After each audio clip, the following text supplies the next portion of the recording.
and Oddworld.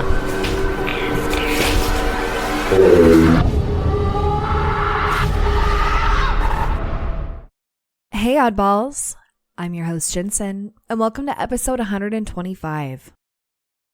Alright, I'm doing it again because I'm feeling cheesy today, but I really appreciate each and every one of you for listening, and I just keep getting such great comments and I don't know, just like little things here and there that just like make me happy. And I literally just do this for fun. So to know that I have as many of you guys listening as I do, just it makes me feel really good. It makes me feel really good because like I said, I just do this for fun. So yeah, I'm going to stop being cheesy and we're going to learn about a mythical creature. So here we go.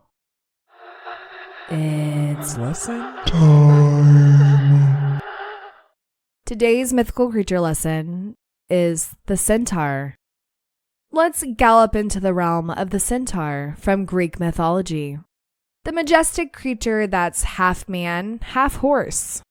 It represents a connection to the source and symbolizes balance and community.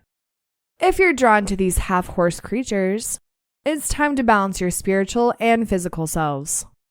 Meditation, creativity, and setting boundaries might help you find that harmony. These mythical creatures invite you to embrace your sensuality, love your body, and celebrate your unique beauty. The Centaur's message might be all about accepting yourself fully. Lastly, check your role in your community. Are you fully involved in supporting others? If not, it's time to take a step forward and make a positive impact. That's the message that this horse-like creature carries. Okay, so this one oddly fits into my life right now. Kind of wondering if it fits into some other people's lives right now too. But I just picked these at random. There is no rhyme or reason to it. I just have a list and I just look at the thing and check off whatever I think I want to read. And that's just how it goes. And so it's weird when these just fit into my life. So when they fit into yours, just let it be known that maybe this was a message you were meant to receive. I don't know. That's my little spiritual, whatever you want to call it. I don't know, but I do want to know. If it does fit into your life, comment below or go to my website and comment. And we're going to go ahead and move on to spooky stories. This comes from Audie_RS6_Avant on Reddit. I have a ghost/sleep paralysis story to share with you. I'm not sure which one of these two it would be, but I think they're kind of combined. I live in a fairly big house with 2 floors, which has 2 separate apartments, one on each floor. For just a bit of context, there was an old lady that died in the upper apartment a long time before we even bought the first floor. The second floor was always kind of empty because it belonged to an uncle who came during the summer break once a year for a few weeks. Anyway, one night I'm sleeping and I think I had a sleep paralysis dream because I could feel the presence of something. Not a figure, but just something in my room. Mind you, I've had a few sleep paralysis dreams during my life there, but none of them were as intense as this one. So, I felt it hovering behind my back and head, but I couldn't open my eyes. I just couldn't move at all. Then, bit by bit, I started to feel angry inside. I didn't want to be angry. It was like I was forced to be angry. Gradually, the anger increased, as if I was angry at whatever didn't let me sleep in peace. At one point, I felt my head start to actually turn towards that thing behind me. And as my head was forcefully turning, I began to be even angrier. Like, literally batshit mad, unexplainable anger in me as my head was turning. I wasn't scared at all. I was just angry. Why am I turning? And then I suddenly wanted to turn my head to see what it was. I just accepted the anger and embraced it. I finally turned my head at it, and at that point, I kind of opened my eyes. And I stopped being angry because I saw what it was. It was still forming, like materializing in front of me. But when it was done, I saw a black and white picture of a kid and had mine or some similar house in the background. But it was an old picture, like it was taken in the 1950s. I was relieved after I saw it, and I couldn't stop looking at it. I couldn't move my head at all. Then, as I was looking at the picture, I started to become angry again because I was locked in and couldn't move. As I was looking at the picture, I noticed the kid in it was looking directly at me, like into my soul. It started to get really odd, and then I realized I was in a dream and that I needed to wake up. I started shouting at it to stop and leave me alone, while getting angry again and scared at the same time because I couldn't wake up. I started hyperventilating in my own dream. It was just such a rush of emotions, and it felt so strange. As I started to hyperventilate, I woke up, and I couldn't believe what was going on. I looked around my room, and I didn't see anything. I checked the door, and it was closed and all was fine. I felt relieved, but I couldn't sleep anymore because I was so scared it would come in my dreams again. I started praying to God to let me sleep and all of that. FYI, I'm not a believer, and I even told myself that and him that night. I'm sorry I don't believe in you, but now I do. Please help me. I did fall asleep eventually, and yeah, that is most of the story. Now the part with the ghost, which I believe is somehow connected to this story. That old lady that died, well, my sister and I think that she is haunting the house. But not really in a bad way. She likes to invade our dreams, I guess. My sister, when she was younger, had the same problem. The only difference is her room was on the furthest to the north of the house, where I believe the old lady died, but on the second floor. My room is the one next to hers, and closer to the entrance. My sister moved out, and after she did, that's when I started to have these sleep paralysis dreams every once in a while. My sister was so scared of it that she and our parents went to some spiritual voodoo guy who did his stuff and did confirm some spirit is connected to her in the house and that it's not good. I don't know the full story because I was too young at the time and they didn't want to tell me anything about their trip. My mother said that she has had some weird dreams every now and then, but it's not like mine or my sister's. The most impactful one my mother had was that she was on an off day at home sleeping and had a dream that I was near a waterfall and that I'd fallen down and broke my arm. Then she woke up from the dream. Turns out, while she was having the dream, I was at my elementary school that morning and I had broken my arm from a fall in the classroom. She must have felt it or something warned her about my injury. And a few minutes after she had awoken, she got a call from school about my broken arm. Everything turned out good with my arm, but to this day, I remember that dream and I get goosebumps. And by the thought of the ghost spirit living in my house, haunting our dreams. A really important thing I forgot to mention is all of those nightmares and sleep paralysis dreams I had, when I was awake after it, I looked at my phone and almost every time it was 3 a.m.-ish. The 3 a.m. nightmares. I'm wondering if this person is feeling the feelings of the spirit that is potentially in their house, because the fact that they didn't want to be angry, but they felt angry and they kept getting angrier, and then they were basically forced to look at whatever was behind them, just makes me think that like the spirit that is in their house or whatever it may be is angry.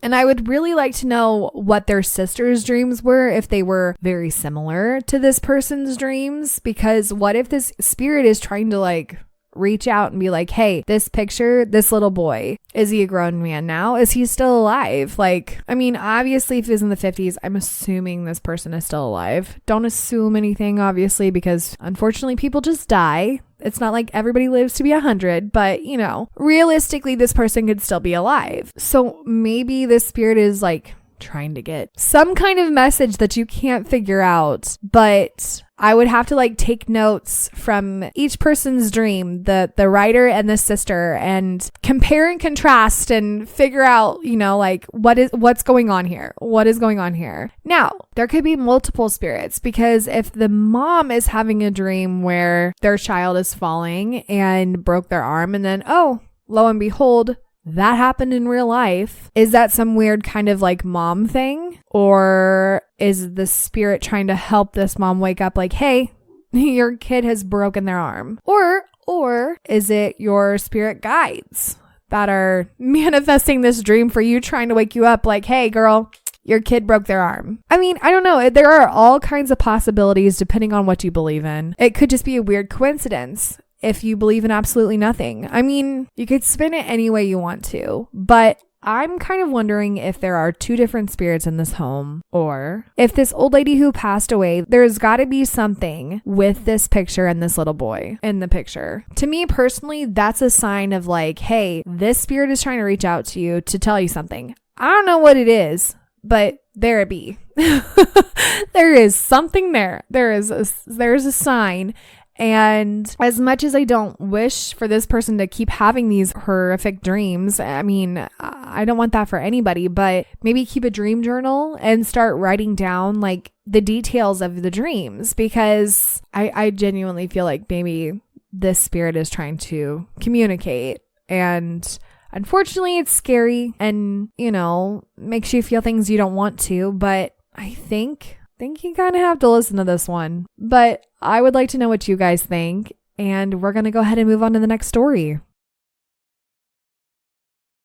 This comes from an anonymous writer.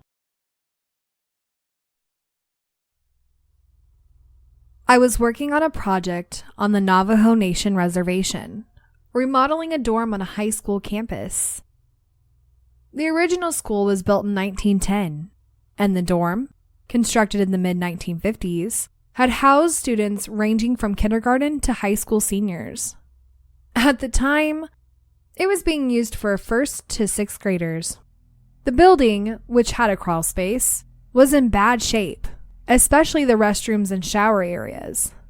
It had been closed since the pandemic, which only made matters worse. The project had started before I arrived, with another superintendent and demo contractor gutting the restrooms and shower areas down to the structure. My job was to oversee the rebuild. We brought in a plumbing crew from 4 hours away and a local Navajo framing crew. The plumbers preferred starting early to avoid the summer heat, so I began arriving at 5 a.m. to open the building for the team.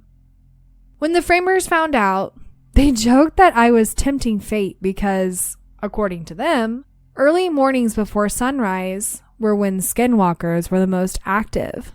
They warned me, if you hear scratching or growling, keep the door shut and don't investigate. I laughed it off. I'm a skeptic. I don't believe in that kind of thing. For the first 2 weeks, everything was fine. Then one morning, I noticed one of the doors, which I was certain I had locked the night before, was ajar. It wasn't wide open, just unlatched. I always double-check the locks to protect the workers' tools, so this felt odd. I inspected the building, but found nothing out of place.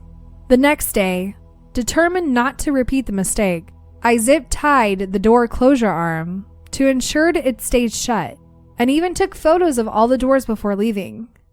Yet, the following morning, the same door's zip tie was on the floor. Intact, not broken, but the door was still closed.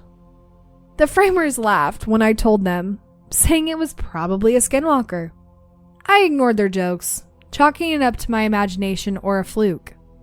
But the next morning, the door was wide open. Concerned, I asked campus security to review the cameras.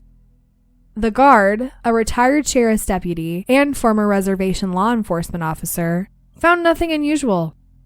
For the next few mornings, he started dropping by early to check in. One evening, I stayed late to finish paperwork after the crew had left. The guard stopped by to chat, and we heard faint noises from the hallway. We investigated, but found nothing. During our walkthrough, I told him about the door issues, and he shared stories of strange events on the campus. Some people believe the dorm was haunted, as a few students had reportedly died there. On the final week of the project, I arrived early for an inspection.